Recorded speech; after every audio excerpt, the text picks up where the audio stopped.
नमस्कार किसान भाइयों। आज हम बात करेंगे गेहूं की फसल में पहली सिंचाई के समय यूरिया के साथ जिंक सल्फेट देने के बारे में।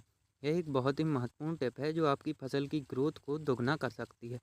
सबसे पहले समस्या समझते हैं। गेहूं की बुआई के 25 से 30 दिन बाद पहली सिंचाई का समय आता है। इस समय ज़्यादातर किसान भाई सिर्फ 45 किलो यूरिया 1 एकड़ में डालते हैं। यूरिया से नाइट्रोजन मिलता है, पौधा हरा होता है और लंबाई बढ़ने लगती है। लेकिन फिर भी फसल बौनी क्यों रह जाती है? कल्ले कम क्यों निकलते हैं?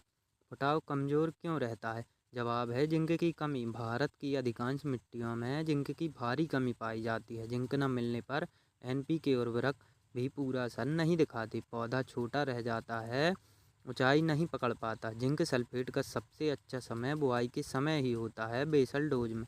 इसी मिट्टी में मिला देना चाहिए। लेकिन अगर आपने बुआई पर नहीं दिया और पिछले 2-3 सालों में भी नहीं दिया है तो पहली सिंचाई ही आखिरी मौका है, इस समय ज़रूर दें। जिंक क्या करता है? यह एक माइक्रो न्यूट्रिएंट है। फुटाव को मजबूत बनाता है, कल्ले अच्छे निकलते हैं, पौधे की बढ़ोतरी तेज होती है, एंजाइमों की सक्रियता बढ़ाता है। इसकी कमी होने पर पौधा पीला पड़ जाता है और दबा रह जाता है। साथ ही जिंक सल्फेट में सल्फर भी होता है। सल्फर क्लोरोफिल बनाने में मदद करता है, प्रोटीन संश्लेषण बढ़ाता है, पौधे में रोग प्रतिरोधक क्षमता आती है, ठंड सहने की ताकत मिलती है। अब रासायनिक संरचना समझ लें।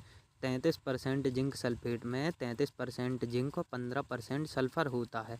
वहीं 21% जिंक सल्फेट में 21% जिंक और 10% सल्फर होता है। यानी एक ही खाद से दो जरूरी तत्व मिल जाते हैं। अब 1 एकड़ की मात्रा सुन लें।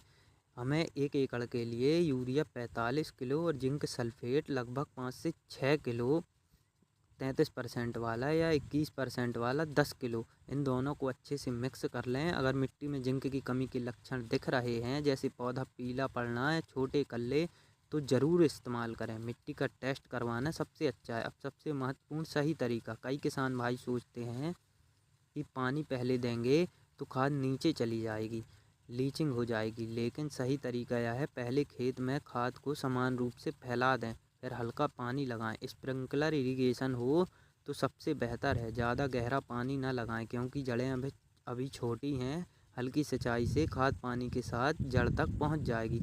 जिंक मिट्टी में कम चलता है, इसलिए पानी के साथ ही जड़ों तक पहुंचेगा। अगर पानी पहले दे दिया तो खाद ऊपरी सतह पर रह जाएगी और फ़ायदा नहीं होगा। इस तरीके से क्या फ़ायदा होगा? नाइट्रोजन से लंबाई बढ़ेगी, जिंक से फुटाव मजबूत होगा, सल्फर से हरा भरा पौधा बनेगा, कल्ले अच्छे निकलेंगे। कुल मिलाकर फसल की ग्रोथ तेज होगी और उपज में अच्छा इजाफा होगा। किसान भाइयों, यह सिंपल टिप है लेकिन बहुत प्रभावी। अगली सिंचाई पर ज़रूर आजमाएं, मिट्टी टेस्ट करवाएं और लोकल कृषि विशेषज्ञ से सलाह लें। कमेंट में बताएं कि आपके खेत में जिंक की कमी के लक्षण दिख रहे हैं या नहीं। वीडियो पसंद आई हो तो लाइक करें, शेयर करें और सब्सक्राइब करना ना भूलें। धन्यवाद।